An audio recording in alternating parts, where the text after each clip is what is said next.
ध्येयं सदा परिभवनमभीष्टदोहं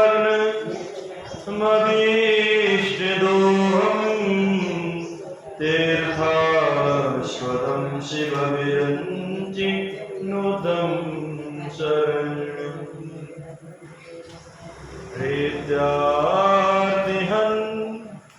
प्रणतपाल भवाब्धिपोतं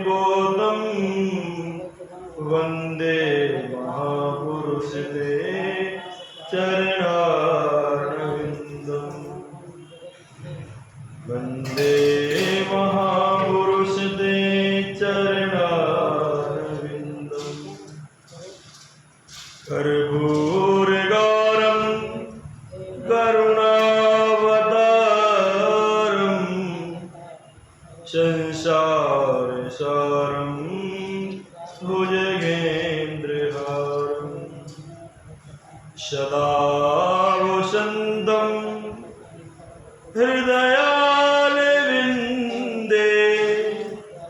भवं भवानी सहितं नमामि भवं भवानी सहितं नमामि। शंकर भगवान की ओम नमः शिवाय ओम नमः शिवाय हरे हरे भोले नमः शिवाय ओम नमः शिवाय ओम नमः शिवाय हरे हरे भोले नमः शिवाय। शिव विश्वेश्वराय शिव विश्वेश्वराय हरे हरे भोले नमः शिवाय। शिव विश्वेश्वराय शिव विश्वेश्वराय हरे हरे भोले नमः शिवाय।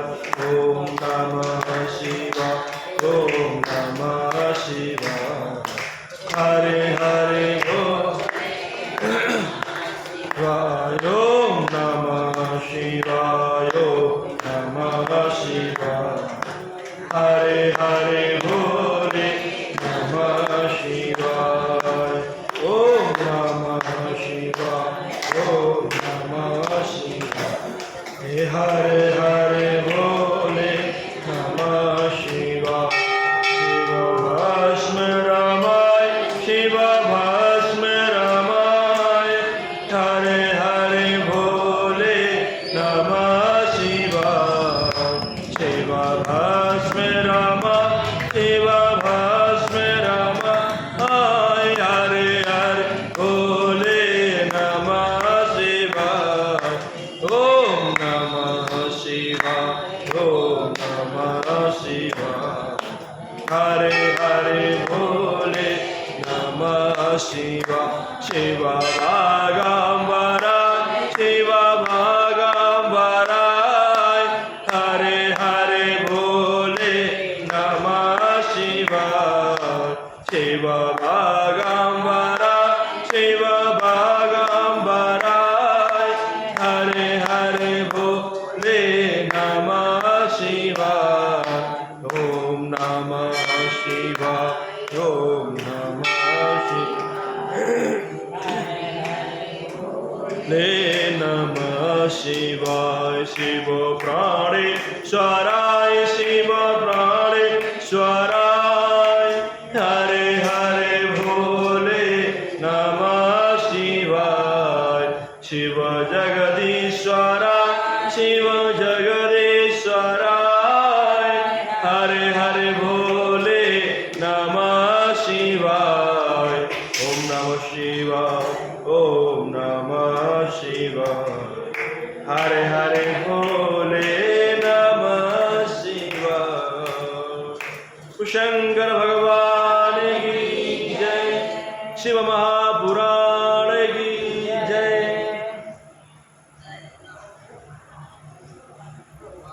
कल आप सभी लोगों ने शिव महापुराण के अंतर्गत देवराज ब्राह्मण की कथा सुनी और आपने जाना होगा कि वह कितना अधम और पापी नीच कर्म करने वाला था। फिर भी उसे भगवान की कृपा से केवल अंत समय में झूसी प्रयागराज में जाकर के और भगवान शिव की कथा सुनने को प्राप्त हुई, जिससे वह मोक्ष पद का अधिकारी बन गया। उसे मोक्ष पद प्राप्त हुआ। यमलोक जाने के बाद भी यमदूतों से भगवान शिव के दूत छुड़ा करके लेकर के आए और शिव के धाम को पहुंचाए। तो ऐसी यह परम पावनी परम पवित्र कथा है, जो जीवन पर्यंत ना भी सुन पाए, अंत समय में सुन ले, उसका भी कल्याण कर देती है। वह भी शिव धाम को पहुंच जाता है, मोक्ष पद का अधिकारी हो जाता है। शौनक जी कहते हैं कि सूत जी, आप सर्वज्ञ हैं, आपके कृपा प्रसाद से मैं बारंबार कृतार्थ हुआ हूँ। आज इस इतिहास को सुनकर के मेरा मन अत्यंत आनंदित हो रहा है, आह्लादित हो रहा है। अब कृपा करके मुझे शिव की और कथाएं सुनाइए, जो शिव भक्ति को बढ़ाने वाली है। सूत जी कहते हैं, शौनकादि ऋषियों, तुम्हारे सामने में एक अत्यंत सुंदर कथा कहता हूँ, जो अत्यंत ही गोपनीय है, बहुत ही सुंदर है।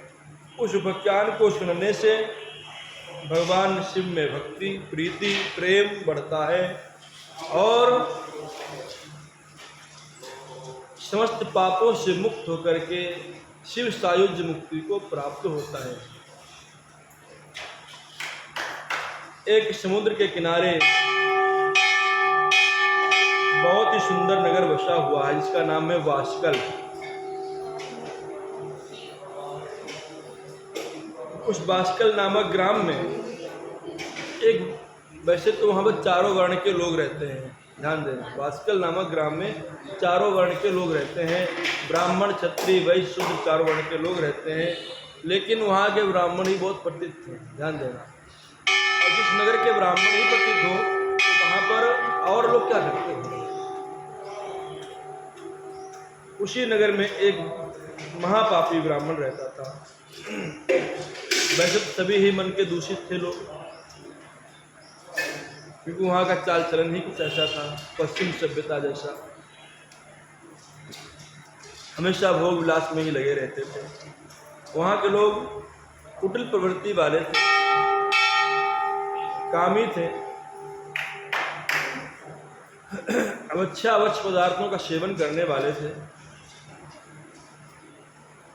और भगवान पर विश्वास नहीं करते थे। वह देवताओं को और भाग्य को कुछ समझते ही नहीं थे। वह कहते थे कि जो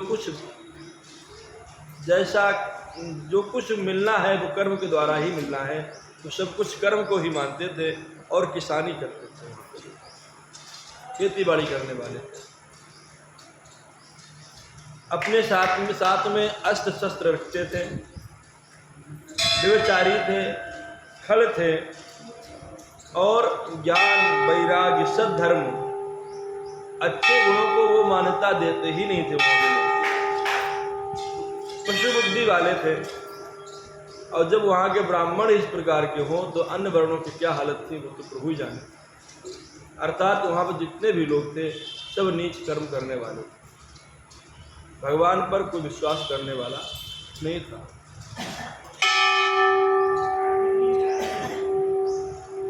वहाँ की स्त्रियां भी कुटिल थीं, कामी थीं, वासनाओं में संलिप्त थीं, व्यभिचार कर्म करने वाली थीं और सर्वथा ही दुष्टों के साथ में रहती थी। वहाँ पति पत्नी तो अवश्य होते थे, लेकिन एक पति पत्नी ना हो करके पत्नियां अन्य पुरुषों के साथ में और पुरुष अन्य स्त्रियों के साथ में संबंध रखते थे। इस प्रकार के वहाँ के लोग थे। उस बाष्कल नामक ग्राम में एक बिंदु नाम के ब्राह्मण रहते थे। बिंदु जो थे वह भी बड़ा अधम था, पापी था, नीच कर्म करने वाला था। उसकी स्त्री का नाम था चंचुला। चंचुला तो पतिव्रता थी, अपने पति को मानती थी, पति धर्म का पालन करती थी। लेकिन जब उसका पति बिंदु जो था दुराचारी था, उसके सामने ही नीच वैश्याओं को लाकर के उसके साथ में ही लेटता था और